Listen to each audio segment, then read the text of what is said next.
What hazard does the lodge's proposed plan pose to the environment and surrounding neighbors? This is a composite picture I assembled from the Office of State Engineers website, interactive website that's maintained to show the location and provide data for every well that is recorded with the state engineer. I discovered it's incomplete. My 2 wells aren't on here. They're recorded with the state engineer and have been for 50 years, but they're not on his map.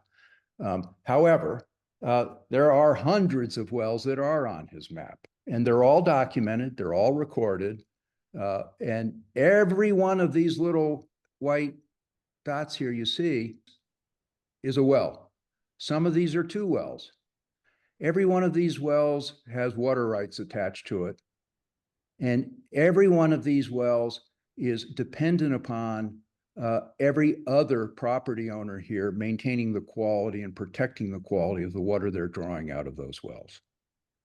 So at the top of this basin, and this is the very top of this basin, this is where the Little Tesuque comes right out of Hyde Park, of Hyde State Park, and flows downhill through Tesuque all the way along Bishops Lodge Road.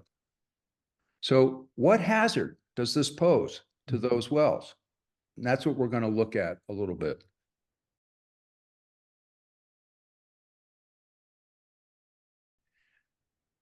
Bishops Lodge permit application provides no soils and no hydrogeologic testing to establish the rate or the extent to which contaminants will be released from the leach field to the surrounding soils, the underlying aquifer, or the creek.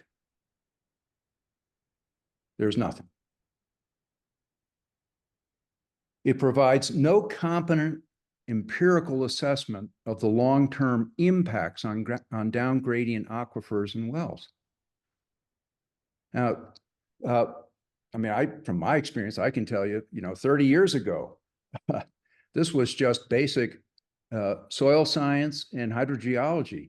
You look at and you calculate and you model what's the rate at which this is going to percolate through the leach field, how long before it reaches the aquifer, how much of it's going to hit that aquifer, what's the gradient of the groundwater when you get to that aquifer, and how fast is a plume going to spread through there.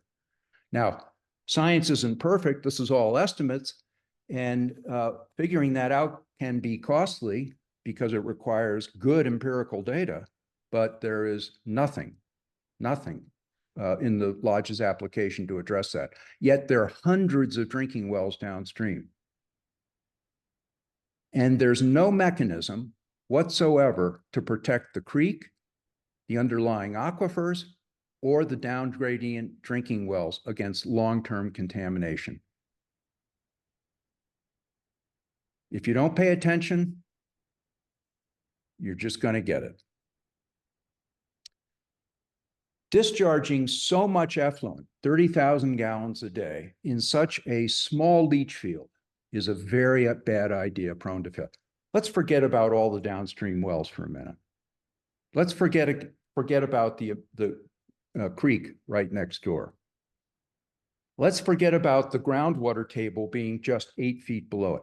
Just think about a 50 by 50 foot leach field into which you're going to dump 30,000 gallons a day, collecting all of the waste from 1,000 different people. This is a very bad idea, a very bad way to dispose of sewage and even partially treated sewage and wastewater, and it's highly prone to failure. During the snow melt, the leach field has only 20 to 30,000 feet of soil above the water table. A 2,500 square foot leach field with a water table 8 foot to 12 feet below means there's 20 to 30,000 cubic feet of soil between the leach field and the water table. That's how much soil there is there to sift and filter and absorb this 30,000 gallon per day discharge. Discharging 30,000 gallons per day comes to 210,000 gallons a week and 900,000 gallons, 3 acre-feet of water a month. And this is going to go on day after day, week after week, month after month.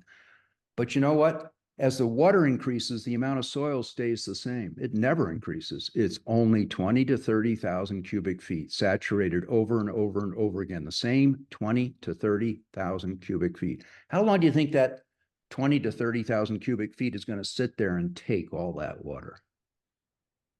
Well, this is what it looks like. Daily, approximately 1.2 gallons per every cubic foot is discharged into the leach field. So every cubic foot is going to get 1.2 gallons of effluent. Weekly, it turns out to be 8.4 gallons of effluent for every cubic foot. And monthly, it's 36 gallons of effluent for every cubic foot. Now you go out in your yard and you saturate your soils like that for a month and look at what you got. And put this next to a creek.